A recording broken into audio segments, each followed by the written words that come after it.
Good morning everyone. Ito po ang inyong lingkod, si Pastor Ruel Camya po mula po dito sa Winnipeg, Manitoba, Canada para po sa ating pag-aaral ng salita ng Diyos ngayong umaga. Welcome po sa Tinig ng Pag-asa. Magandang umaga Kuya Cesar Sanchez, Ate Ading and Kuya Dante Henido. Magandang araw po Ate Marie Cruz, Ate Cora Dolor. Good morning po sa inyong lahat.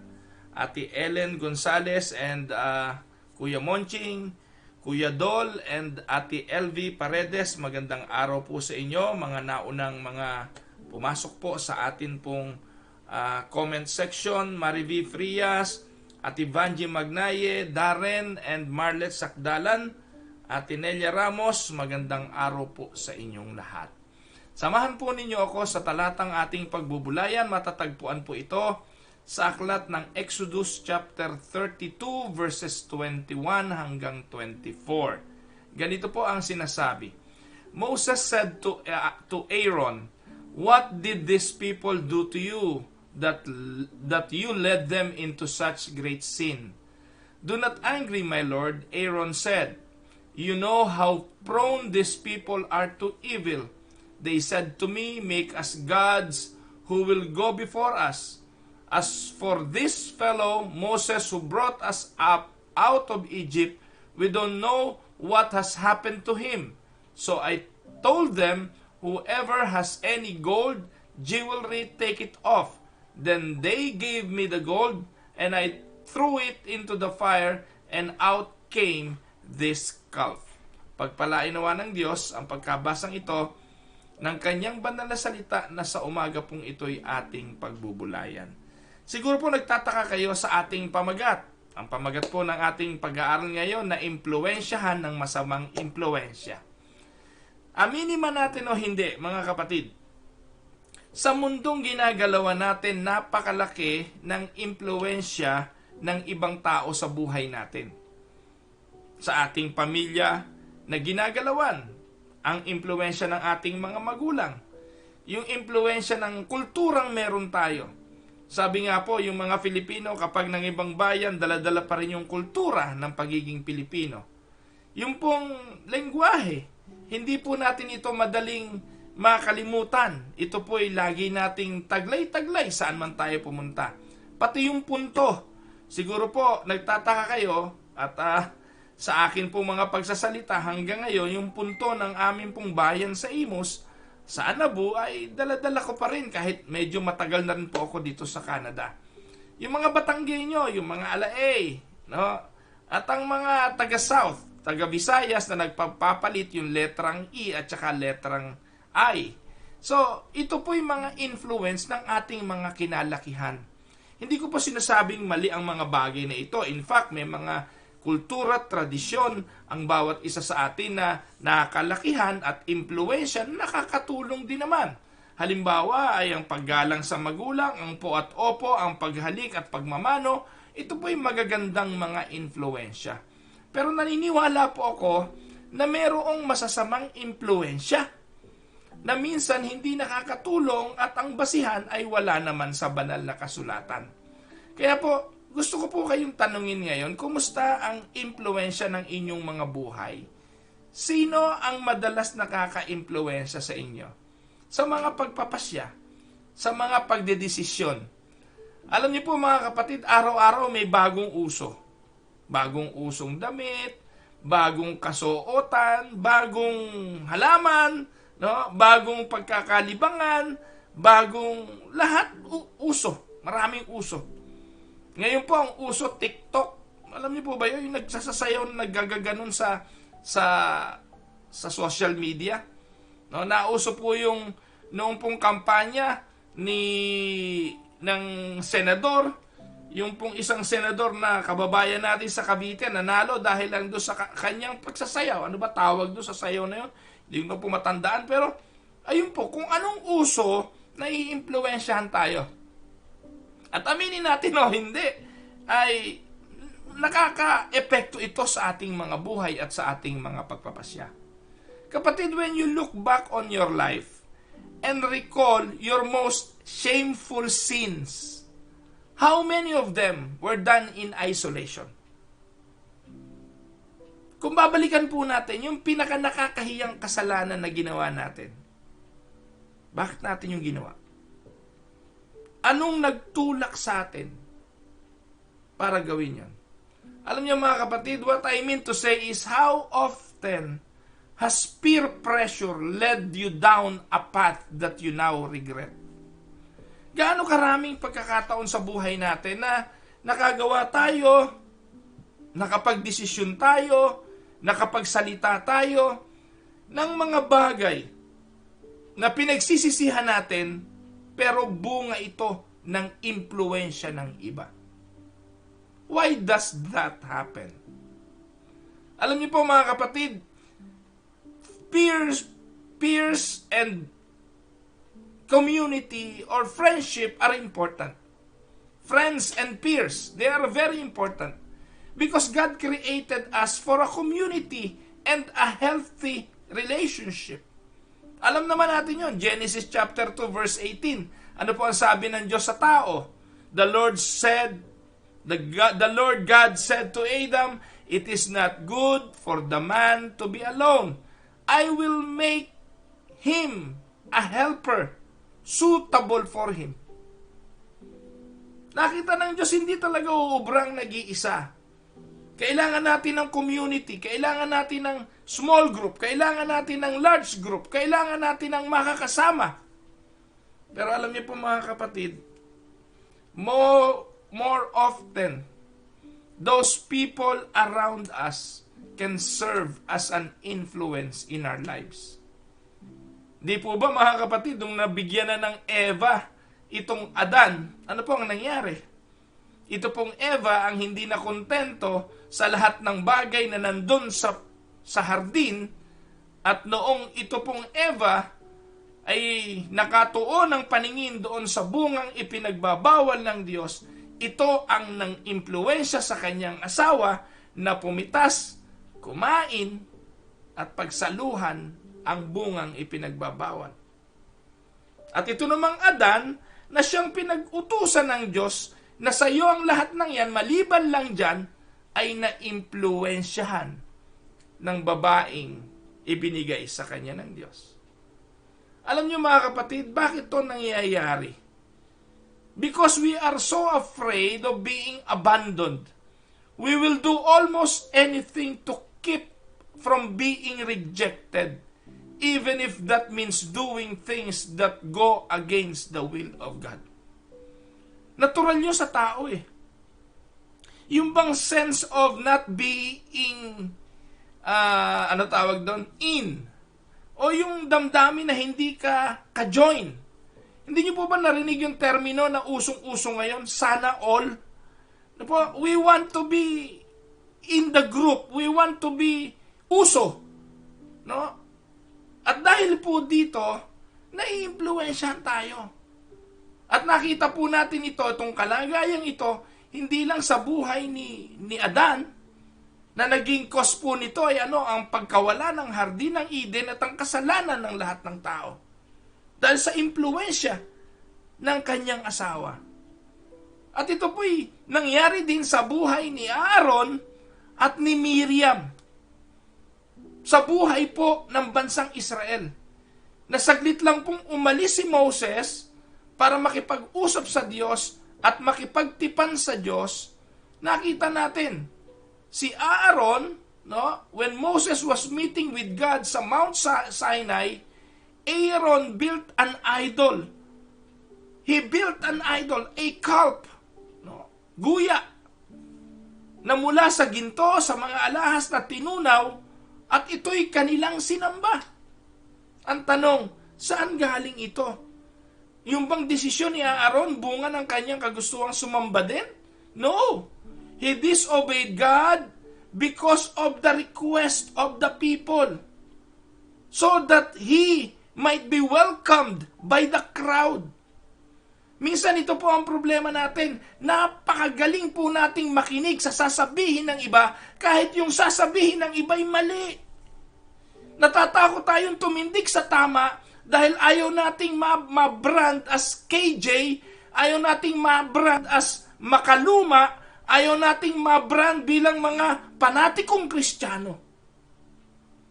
Minsan ayaw na lang natin kumibo.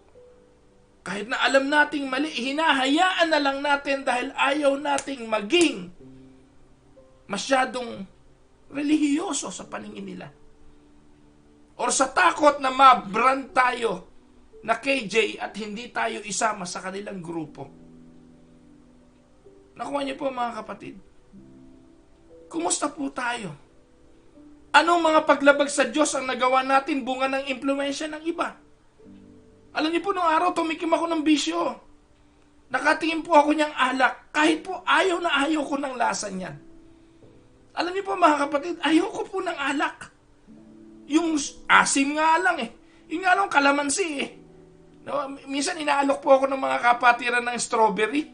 Naku po talaga pong hindi ko, sasabihin, matamis yung strawberry, pastor, tikman mo. Saan kayo nakakita ng strawberry matamis? Wala pong matamis na strawberry, maasim ho lahat yan. No? Yung matamis na strawberry, sinasabi nila matabang. Pero walang matamis na strawberry. Kung gusto nyo ng matamis, pakwan. Yan. O kaya ay, ano pa bang mga matamis? Hindi po matamis yan. Pero minsan, may impluwensyahan ka. Dahil gusto mo lang pagbigyan, titikman mo. Kahit na ho, alam niya minsan talaga na, ang ngipin ko po, hindi na po ubra sa mga ganun eh. Yung pinya, no? Dito po kasi sa Winnipeg, wala pong pinyang matamis dito. Wala pa ho, no? Lahat, actually, sa karanasan ko, wala pa ho akong pinyang nabili na matamis. Kahit yung nasa lata, para sa akin, maasim na rin eh, no? So, ang point ko po dito mga kapatid, may mga tao sa buhay natin na nakaka-influence. Okay yun. Kung nagiging encouragement para sa paggawa ng mabuti. Kung nakaka-encourage para gumawa tayo ng ayon sa kalooban ng Diyos, dadalahin tayo sa maturity para magbunga ang ating mga espiritu ng kahinahunan, ng pag-ibig, ng kababaang loob, ng pagpapahinuhod at kung ano-ano pang bunga ng espiritu. Pero most often than not, we are being influenced to go against the will of God. Noong araw, tumikim din ako ng bisyo. Uminom ako ng alak kahit ayaw na ayaw ko dahil lang para mapagbigyan ang mga kaibigan. Dahil kasama ka ng grupo na umiinom ng alak. Nang ipinagtataka ko, lahat naman kami na umiinom, samba ko lang mukha pag uminom dahil sa sobrang pait.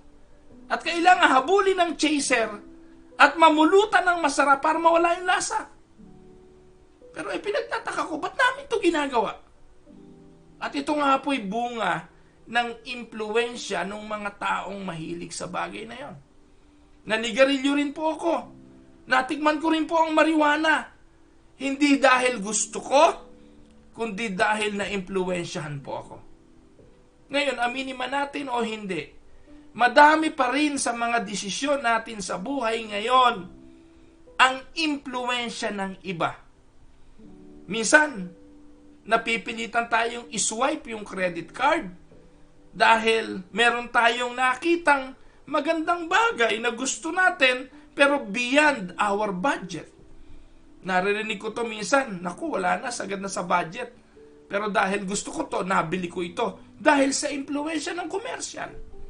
Dahil sa impluwensya ng napanood sa telebisyon. Minsan hindi mo naman away.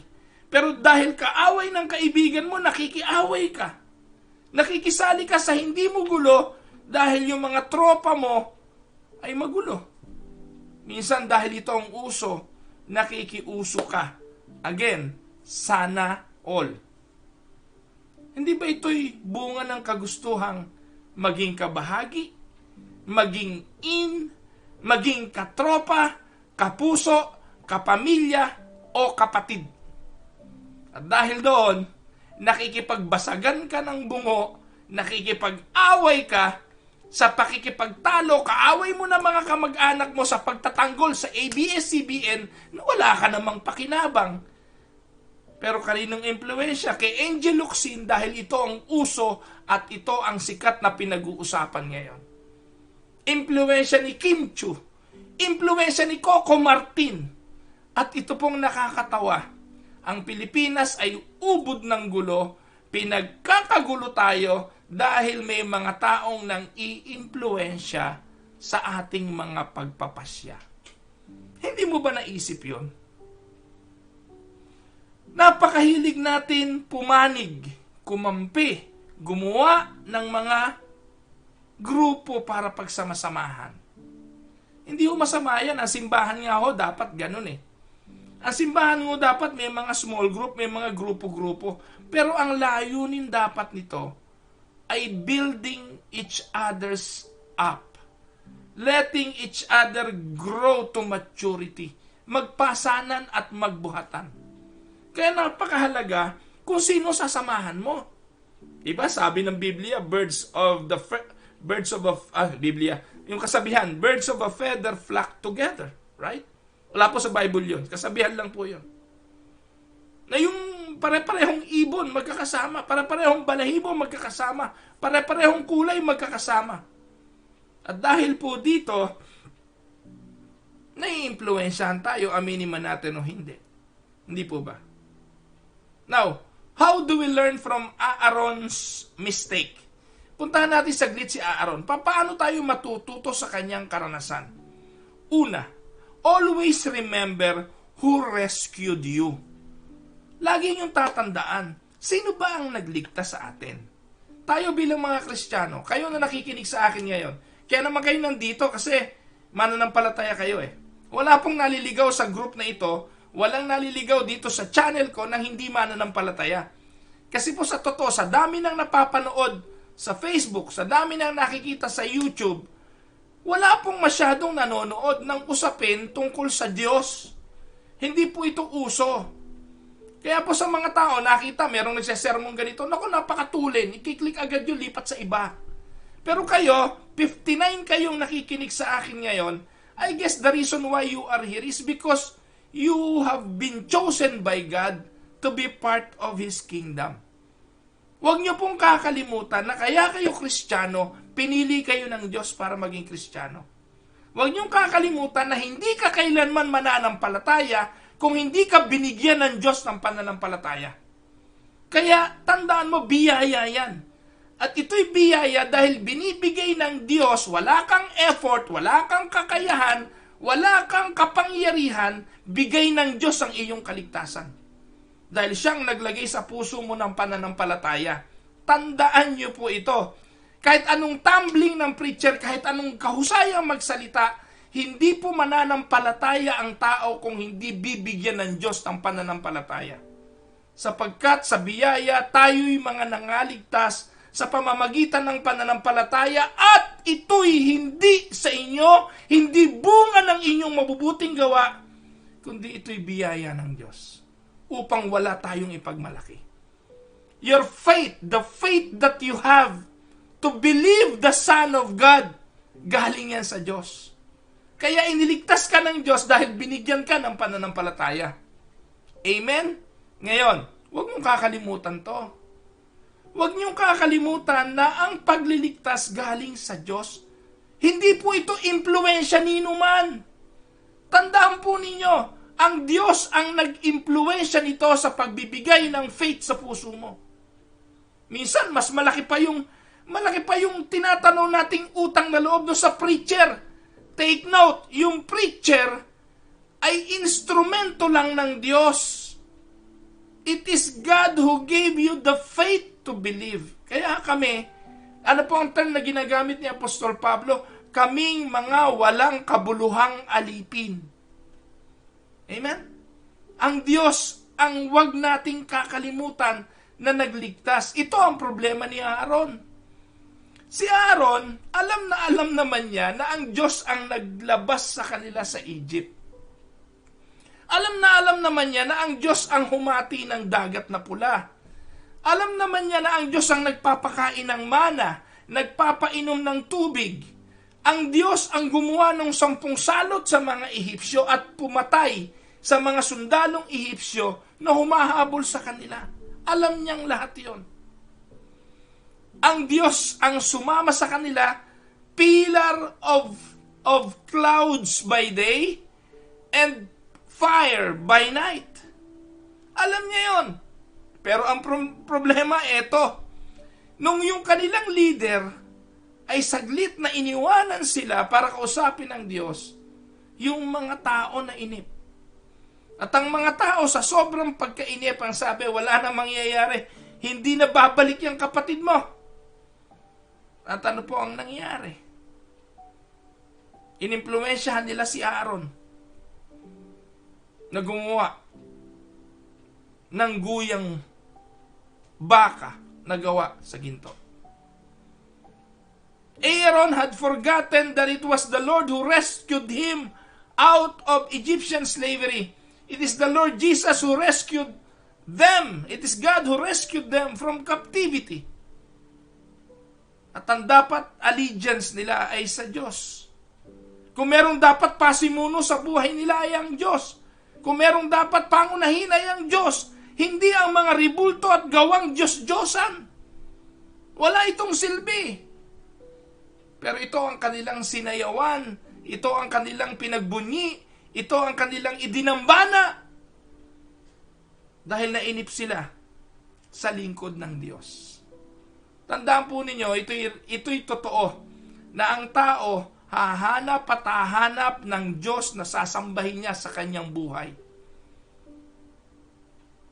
Kapag ang pakiramdam nila, ang Diyos na kanilang pinaglilingkuran ay tumahimik, hahanap sila ng ibang alternative.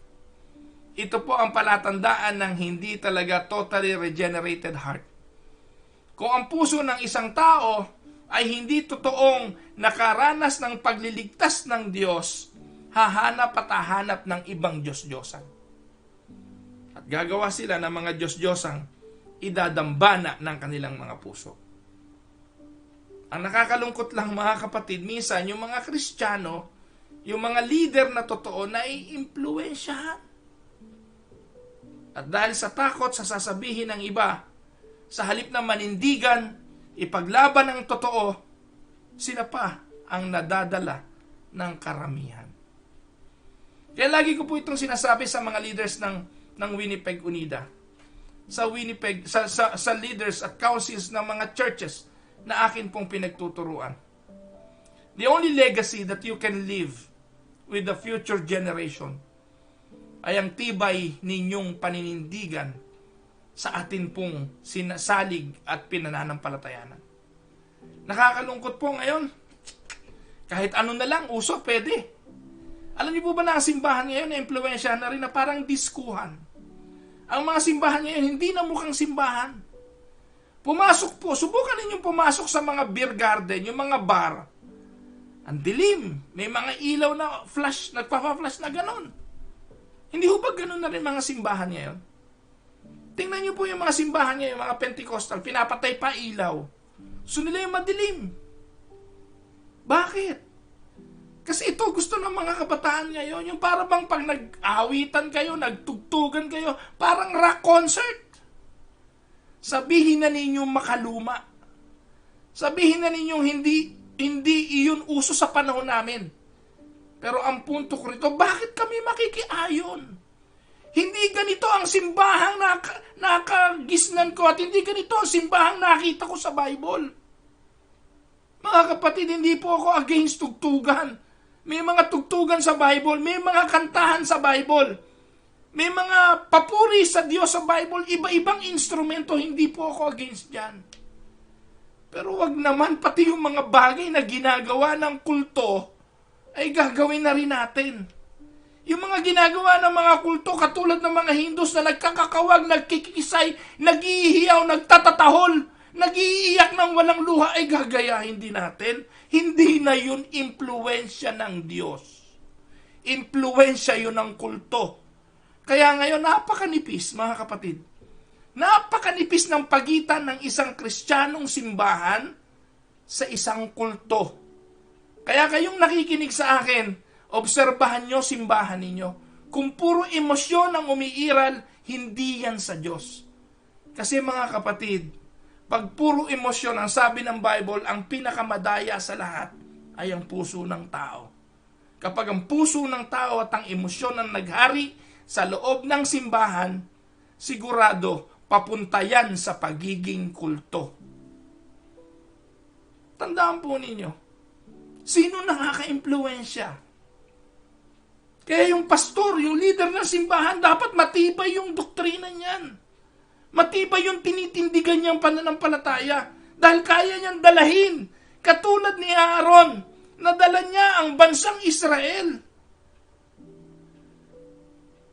sa pagsamba sa Diyos-Diyosan. Naniniwala po ako, hindi lahat ng tao gusto to eh. Hindi lahat ng tao gusto gumawa ng gintong baka. Pero dahil yung maingay, yung mga influencer, sila ang may gusto and they know where to go.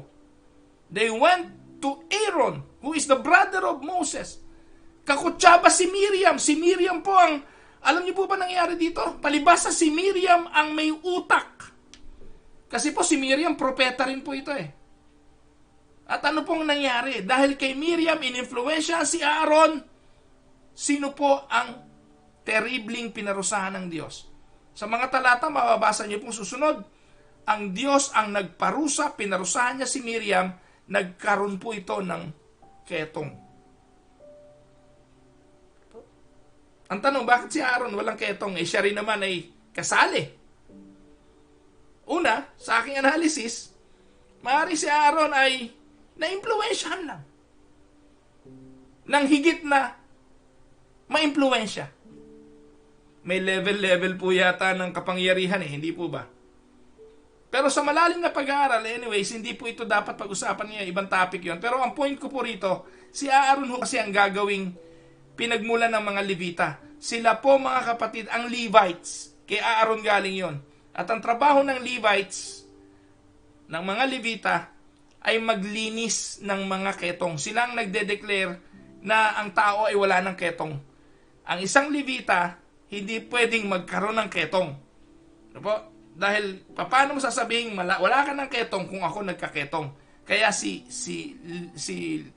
Aaron, na pinanggalingan ng angkan ng Levita, hindi siya pwedeng magkaroon ng ketong. Kaya inispare siya ng Diyos doon. Well, anyway, sa ibang araw, pag-aaralan natin yan. Pero ang point ko rito, tayo bilang mga mananampalataya sa panahon natin ngayon, huwag mong kakalimutan. Ang Diyos ang nagligtas sa iyo at wala dapat makapangyarihang impluensya sa buhay mo, kundi ang Diyos at ang kanyang mga salita. Mamaya ho, magdidesisyon kayo. Gagawa kayo ng pasya. Bukas, sa makalawa, sa susunod na mga araw, ang tanong, sinong nasusunod sa inyong mga pasya? Impluensya ng iba? O ang impluensya ng banal na kasulatan? Sabi nga, if God is for you, who can be against you? Aaron worried about being abandoned or being persecuted by the people. And because of that, umayon siya. Umayon sa alam niyang mali. Ganun din po tayo. We might fear the same from our peers, from our friends. Hindi niyo po ba mga kapatid, minsan naiisip niyo, ayaw niyo naman sumama eh. Pero babanatan ka ng, ano ba naman, minsan lang to eh. Sama ka na. Uy, punta tayo sa casino, sige na, pa 20-20 lang eh. Sama ka na. Halika na, sama ka na, huwag kang tumaya, manood ka lang sa amin. Sama ka na. Hindi mo ba nakita mga kapatid, minsan, kapag nandun ka na, kahit hindi mo po gustong gawin, may impluensyahan ka. Nakita mo, tumama eh. Di taya ka na rin, pa 20-20. Pa konti-konti. Lahat ng addiction nagsisimula sa pakonti-konti. Dahil sa takot natin na i-abandon na tayo ng ating mga kaibigan, sa takot natin na may sasabihin sila, umaayon na lang tayo. But the Lord will never leave us. Take note of that. Take note of that. Yung mga kaibigan natin, ano kung iwanan niyo ako? Ano kung mawala kayo sa buhay ko kung ang impluensya naman ninyo ay hindi tama. Marami na po akong mga tao sa buhay ko na hinayaan ko na. Mapaggawa ng gulo eh. May mga taong pinabayaan ko nang wala sa simbahan. Hindi ko na mga dinalaw. Hinayaan ko na. Hahayaan ko silang matuto sa kanilang mga kamalian. Dahil mapanggulo eh. Gumagawa ng pagkakampi-kampi. Iipunin mo ba yung ganon? Hayaan mo na sila. Dahil ayoko silang maka-impluensya. Dahil hanggat nandun sila sa loob ng community, hindi po titino ang isang samahan. And as a leader, I need to make a stand through the Word of God. Kailangan sawayin ang mga masasamang impluensya. So, wag natin kalimutan. Dapat po, at the end of the day, iwanan man kayo na, alam niyo po mga kapatid, maniwala man po kayo o hindi. Most of the time, yung mga tao na sinaway ko sa loob ng church ay mga taong nakinabang ako. Ano pong ibig ko sabihin? Alam niyo po, wag ko kayong magagalit, pero marami po tao sa loob ng church na bigay ng bigay sa pastor, no? Tulong ng tulong sa pastor. Pero most of the time, gusto nila sila masunod, kaya sila bigay ng bigay kay pastor. Kaya kayo, mga pastor kayo, matuto kayo. Yung mga taong suhol ng suhol, bigay ng bigay, most of the time, meron sila masamang intensyon. Kung marami po akong ganyan. Pero wag niyo po ikasama ng loob, mga kapatid. Marami rin naman po na nagbibigay ng may mabuting kalooban. Na nagmamahal kaya nagbibigay. At alam po ng Diyos at alam naming pamilya na maraming ganon. Pero binabanggit ko lang po ito para patunayan na kahit bigay ka ng bigay sa akin, kapag mali na ang motibo mo, sasawayin kita and I will let you go. Marami na pong ganon. Naobserbahan ko, kaya pala ganun ang ginagawa kasi gusto i-manipulate ako. Gusto pasunurin ako doon sa gusto niya bilang pastor. Hindi po uubra yun. I would rather obey God than men. Kaibigan mo ko, hindi ikaw ang masusunod sa buhay ko. Dahil ang impluensya ko ay ang Diyos. Amen? Awa naman po ng Diyos ngayon, nakakatayo ako at nakakaharap kahit kanino na alam ko may putong akong integridad na hindi ko kailanman ipagpapalit. Dahil pag nawala na yung integridad na yun, hindi ko na kayang humarap sa inyo at hindi ko kayang magsalita ng may katapangan katulad ngayon. Our relationship with Him is the most important relationship.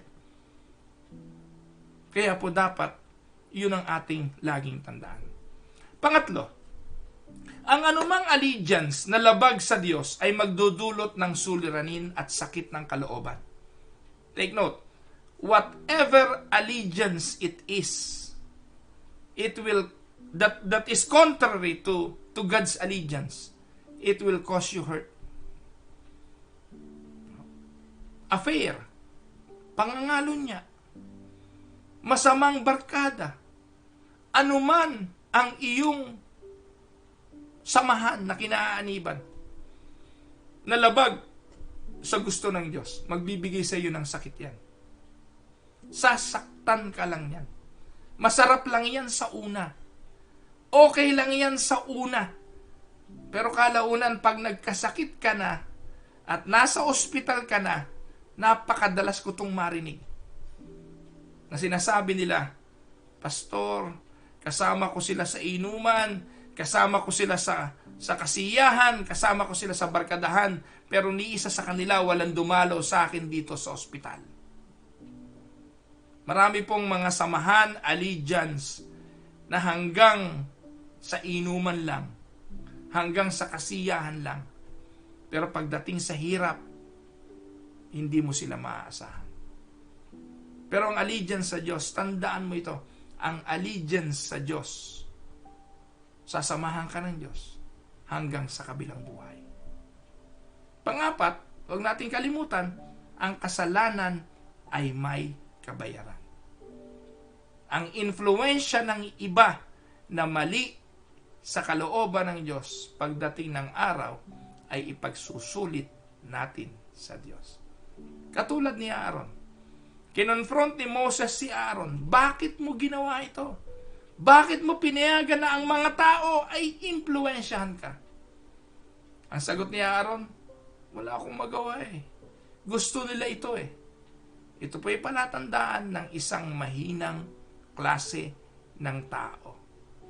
Hanggat ang katwiran natin, katulad ni Adan, na kasi itong babaeng itong binigay mo sa akin, kasi itong mga taong to, pinimpluensyahan ako, kasi itong kaibigan ko, dinala ako doon. Mga kapatid, isa lang ibig sabihin, napakahina mong tao. dahil naiimpluwensyahan ka pa ng mga bagay na mali. Amen?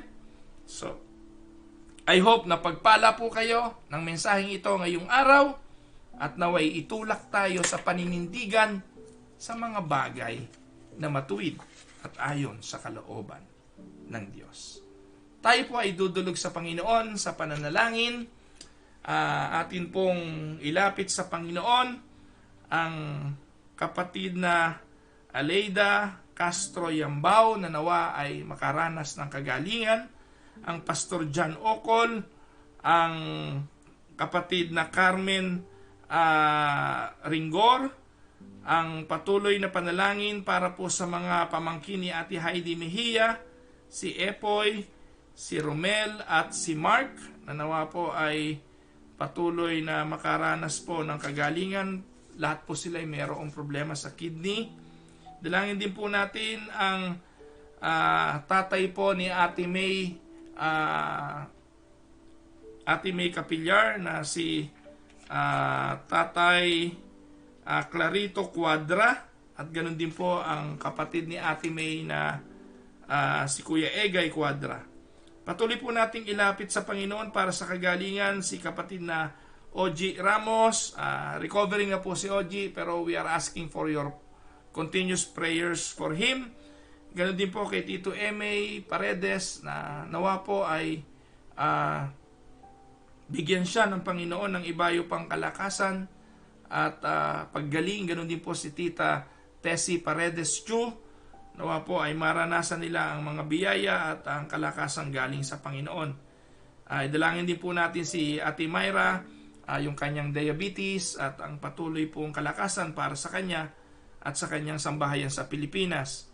Pati na po si Tita Mildred Paredes. Ganon din po si Carl Rabanillo Ruin, ang Lolo Abe po ni Dang, ang pamangkin po ni Kuya Bert Castillo, ang pagdadalang tao ni Jonah at ni Bless, ang kasamahan po sa trabaho ni Dang, si Kuya Jules Masalunga. Dalangin po natin ang aming sikakang Lole Atanasio na bukas po ay magdiriwang ng kanyang 88th birthday. Patuloy pong kalakasan at pagpapala kay kakang Lole, kay Tatay David Marasigan, kay Kuya Bobby Marasigan para sa kagalingan, sa aming sinanay Puste, patuloy na kalakasan, pagpapala ng Diyos sa sambahayan ni Nanay Anchang at ni Tatay Bitoy, si Ate Mayet Rodriguez, ganon din po si Nanay Tateng Sarial, si Nanay Elong Santarin, si Nanay Engay Hinido, si Nanay Elisa Capillar, si Nanay Honor Santarin. Patuloy pong pagpapala at kalakasan sa bawat isa sa kanila. Ang Tatay Eleno Silla, si Nanay Pasing, si Ate Galo Tonggian. Panalangin po ni kapatid na Enoch na patuloy pong makaranas ng kagalingan si Ate Galo. Ganon din po kalusugan para kay Ate Ruby Pakinggan, si kapatid na Debbie ng Grand Prairie, patuloy pong kagalingan, si Ai at si Kuya Nestor Sinfuente, kagalingan po ng nanay ni Ate Weni, patuloy pong paggaling, patuloy na kagalingan din kay kapatid na Evelyn Cruz at kapatid na Ding Cruz, si Kay at si Michael Almasar ay dinadalangin natin kasama ang baby na nasa sinapupunan ni Kay. Si Ate Mirna Narciso, ingatan nawa ang dalawa niyang anak at ang kanyang manugang. Si Nanay Hema de Castro, si Ate Lita Cadabedo, si Ate LV Paredes, si Kuya Pedoy de Castro, patuloy po silang pagpalain at palakasin ng ating Panginoon. Ganon din po si Bishop Cornish, siya po yung bishop na may-ari po ng simbahang aming nirerentahan. Let us include him also in our prayer. Si kapatid na Mirna Gonzales, nanay po siya ni Ann, kaibigan po sila ni Armin at ni Nay Garcia. Sama po natin sa panalangin si Nanay Mirna Gonzales. At yun pong mga panalangin din ng ating mga kapatid, yung apo ni Nanay Neneng Sintos na si Bent Alcantara, patuloy po nating isama sa prayer si Sarah Colina para po sa kalusugan ng kanilang sambahayan. Patuloy po silang pagpalain nawa ng Panginoon. At kayo po na mga nanonood ngayon, sana po ay inyong maranasan din ang mga kalakasan at pagpapala ng ating Panginoon. Pagtulong-tulungan po natin ang pagdalangin at sama-sama po tayong lumapit sa ating Panginoon. Ama naming Diyos na makapangyarihan sa lahat, sa iyo po ay idinudulog namin ang lahat. Wala naman kaming magagawa sa aming mga sarili, kundi dahil sa iyong habag at awa lamang kami umaasa. Wala kaming kapangyarihang pasunurin ka sa mga bagay na gusto namin. Awa mo ang amin pong dinudulugan ngayon na nawa, Panginoon, ay mangyari. Kahabagan mo kami sa mga kalagayan ng aming mga buhay na alam naming namamasdan mo. Tulungan mo kami. Ikaw po ang aming tulong sa lahat ng pagkakataon. Kung kalooban mo po, Panginoon, na ang mga kahilingan namin ay mangyari ayon sa gusto namin, maraming pong salamat. Subalit kung hindi po ito ang mabuti para sa amin, tulungan mo kaming maintindihan at matanggap ang mga bagay na ito. Sa iyo po ipinailang lang namin ang amin pong maraming mga kahilingan. Ipinapaabot po namin ito ng may pananampalataya at pagtitiwala na sa kalooban mo at sa iyong kapanahunan, ipagkakaloob mo ang kasagutan. Ama, sa iyo po ang lahat ng papuri, sa iyo po ang lahat ng pasasalamat, katagpuin mo ang daing ng iyong mga anak. Sa pangalan ni Jesus. Amen and amen. Purihin po ang Panginoon, mga kapatid. Maraming pong salamat sa inyo. Magandang umaga, kapatid na Eloisa Castillo. Mga kapatid from Winnipeg, tangkilikin po natin ang hanapbuhay ng kapatid nating ito. Yung pong Sagana Hotdogs. Yan, matatagpuan po halos na sa lahat ng store dito sa Winnipeg. Seafood City, sa Young's, sa iba't iba pong sa Lucky at kung saan-saan pa. Po, masarap po yung hotdog na pula ng kapatid na ito. Sagana Foods. Ayan, pag-pray natin yung kanyang hanapbuhay. Good morning, Ate Yoli Kerubin, kapatid na Hasmin Lucero. Ate Yasmin, enjoy your vacation. Nasa US ka pa po yata. Pagpalain kayo ng Panginoon. Ma'am Jo Akalanog, magandang umaga sa iyo. God bless, kapatid. Ganon din po kay Kuya Rodante Kerubin, kay Alvin at kay Virgie Darapisa. Magandang araw, mga kapatid sa Lidok. Ate Telly Hernandez at si Kuya Chirit, magandang araw po sa inyo. Pagpalain kayo ng Panginoon. Ate Tess Asturias, magandang umaga. Pagpalain kayo ng Panginoon dyan sa Pilipinas. Ate Nelia Ramos, kay Kumaring Ami Santos, ang aking pong napakagandang kumare na hanggang ngayon ay dalaga pa. Baka po may mga binata dyan na naghahanap ng mapapangasawa, wag na kayong lumayo. Si Kumaring Ami Santos, napakaganda po niyan. Inyo pong hanapin sa Facebook yan. Si naging matchmaker. Alam naman ng mga kaibigan ko na hindi ako talaga magaling sa bagay na yan. Anyway, ang asawa ay galing sa Diyos. Sa Diyos po natin ilapit yan. Ate Mira Narciso, magandang araw po. Ate Emma Moniz, magandang araw po sa inyo. Kay Lorna Gamier, Lorna, magandang araw. Kay Princess Gaida, kasama mo po ba si Princess Gaida? Pagpalain kayo ng Panginoon. Ganon din kay Sara Colina, kay Kuya Larry Montillano, kay Kuya David Sarte Manipol, mga taga-Imus po ito, kalalakihan sa Imus. Pagpalain po kayo ng Panginoon, mga kapatid.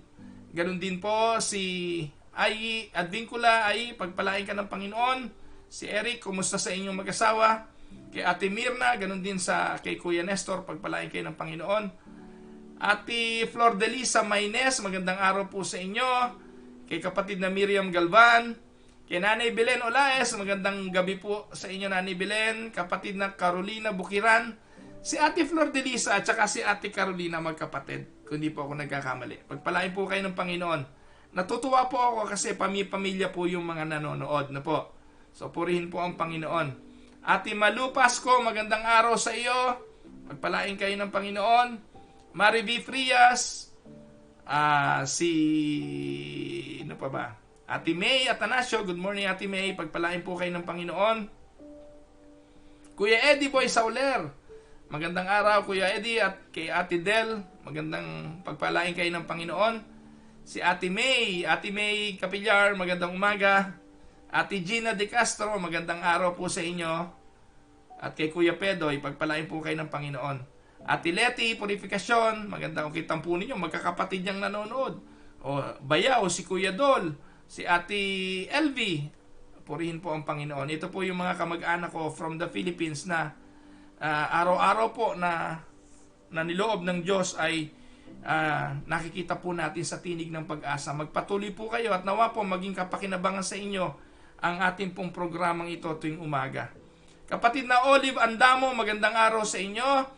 Kapatid na Evelyn Cameros, eto po ho, kapatid pa rin po nila ito, no? Ahipag ng tropang De Castro. Pagpalain po kayo ng Panginoon, mga kapatid.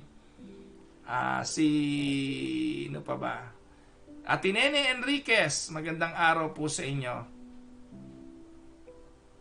Kapatid na Rosalie Cunanan, magandang araw sa iyo. Pagpalain ka ng Panginoon. Ate Agi Victa, Ate Myra Paredes Libertino at mga kapatiran sa Aristocrat Restaurant, Brother Dong Kalunya, kay Mamay, sino pa ba nandun? Si Eddie, ayan, pagpalain po kayo ng Panginoon sa Aristocrat.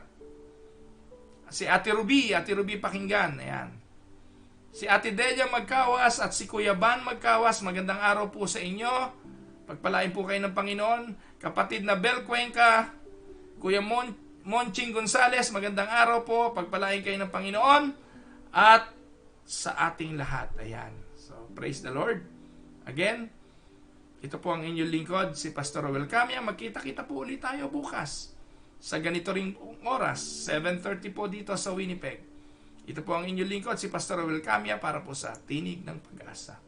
God bless everyone.